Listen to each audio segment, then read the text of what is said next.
Welcome to Storyflix. In this video, we will explain My Secret Billionaire.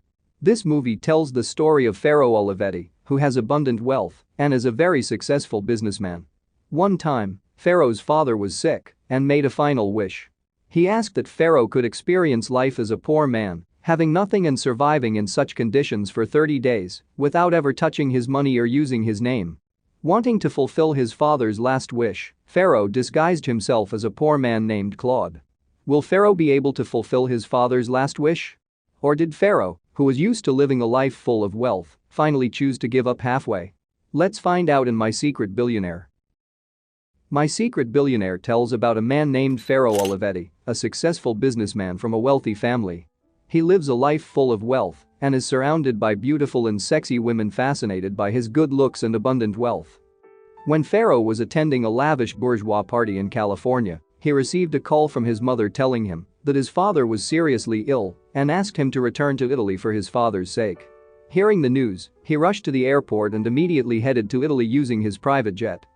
On the way to Italy, Pharaoh recalled his memories with his father when he was a child. Pharaoh and his father have a reasonably close relationship.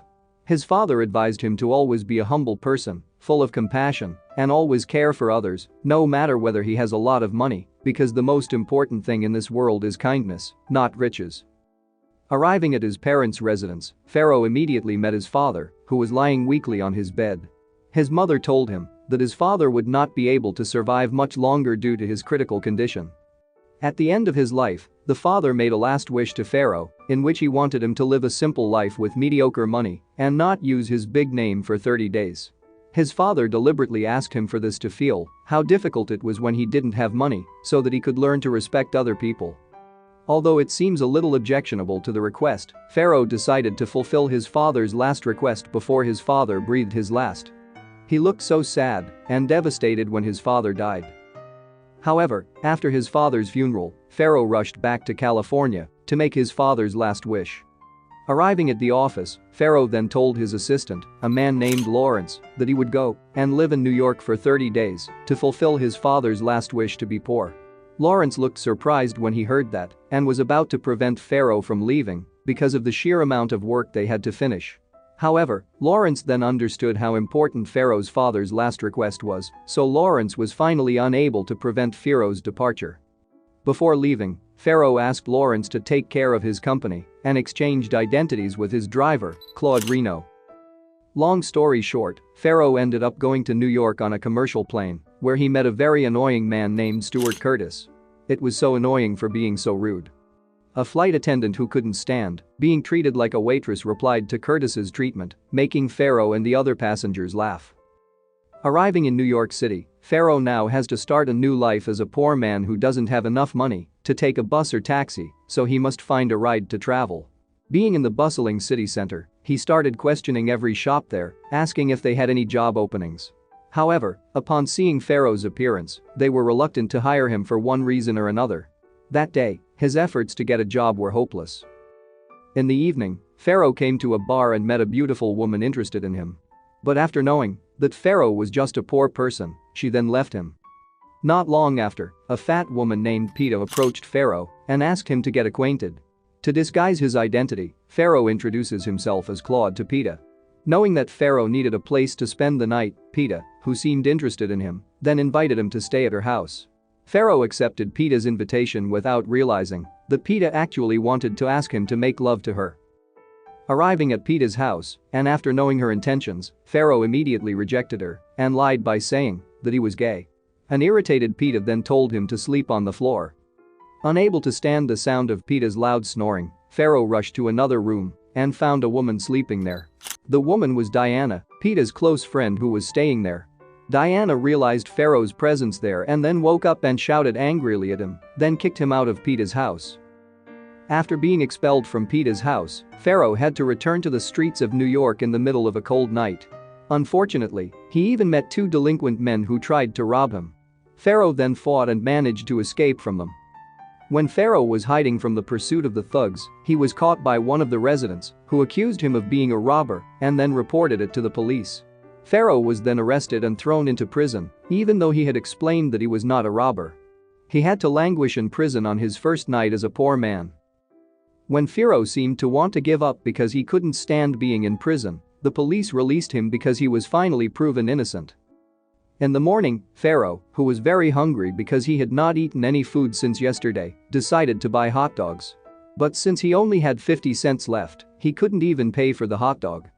The man selling hot dogs, who felt sorry for seeing Pharaoh, who was hungry, gave the hot dogs for free.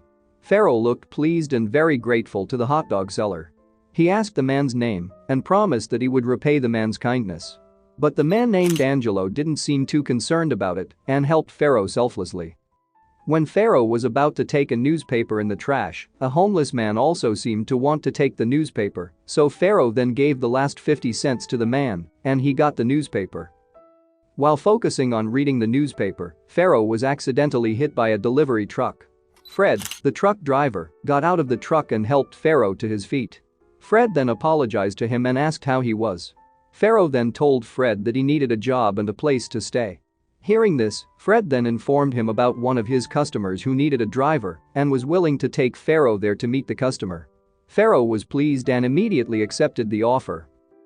When Pharaoh got there, he was surprised that the prospective employer who would hire him was Curtis, the annoying man he met on the plane.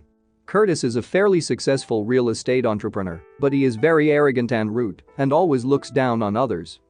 After conducting a short interview session, Curtis finally accepted Pharaoh to work as his personal driver. But on one condition, Pharaoh had to be willing to do whatever Curtis told him to do.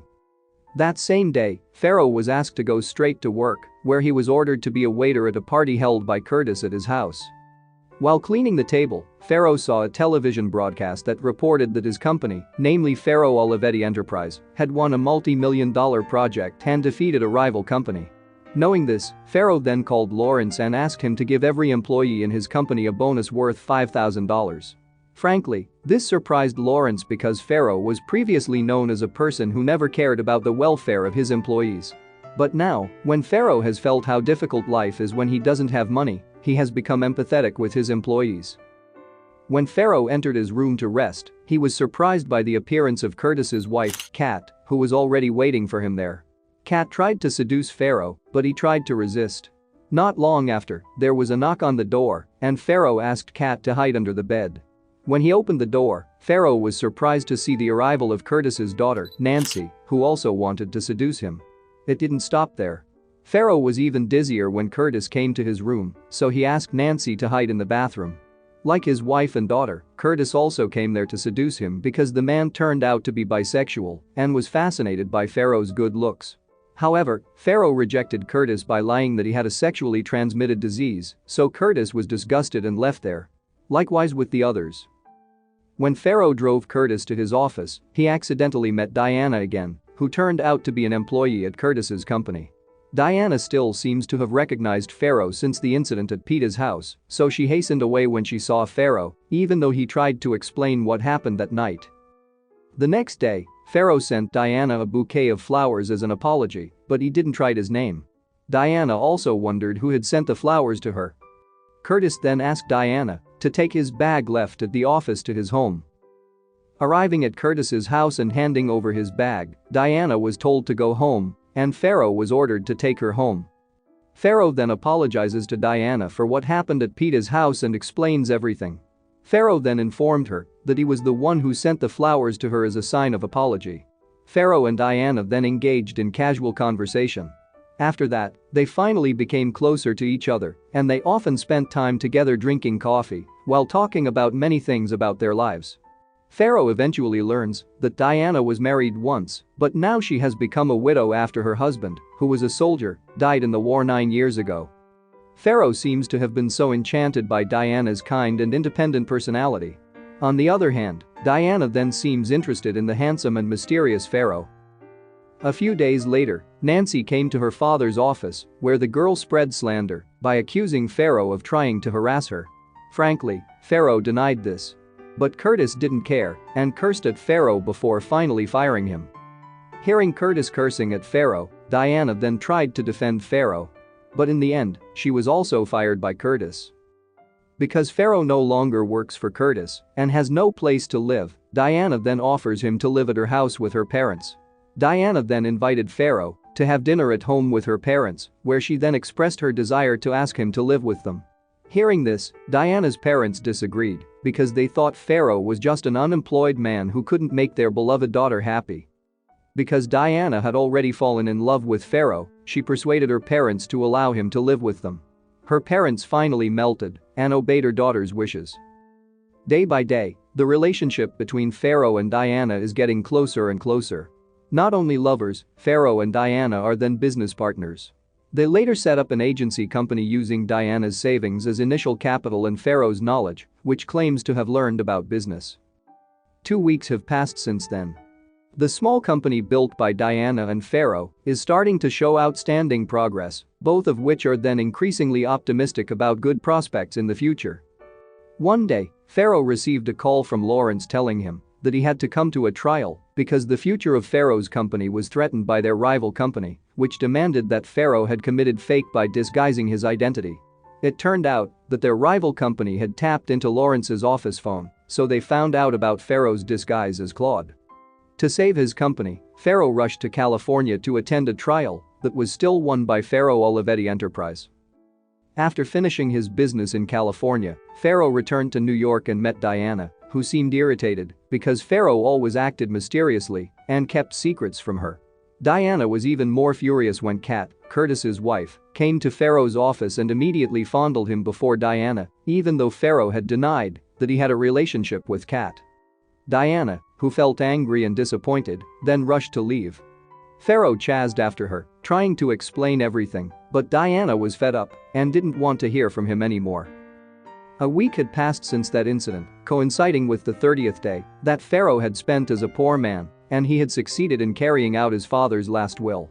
However, Pharaoh thought instead of Diana, the only woman who could make him fall in love so much. Pharaoh repeatedly called Diana, but her mother always picked up and asked him not to bother Diana anymore because she didn't want her only daughter to feel disappointed and live a life of suffering because Diana loved him. Pharaoh then called his mother and told him about Diana. Pharaoh's mother then advised him to fight for his love if he loved her. The next day, Pharaoh went to Diana's house to meet her. Unexpectedly, it turned out that Diana had been waiting for a call from him, but her mother always ignored calls from him and never told her about it. Diana was angry with her mother for getting into their relationship. Pharaoh and Diana finally made up and returned to being a happy couple. The scene then switches and shows Fred coming to Curtis's house to ask where Pharaoh is. Fred then told Curtis and his family that Claude, who had worked as Curtis's personal driver, was Pharaoh Olivetti, a billionaire who had given Fred a check for $50,000 for his kindness. Pharaoh then takes Diana to California and reveals his identity as Pharaoh Olivetti, a wealthy man who has fallen in love with Diana, a simple but extraordinary woman. Pharaoh then introduced Diana to his mother and proposed to her, and Diana accepted Pharaoh's proposal.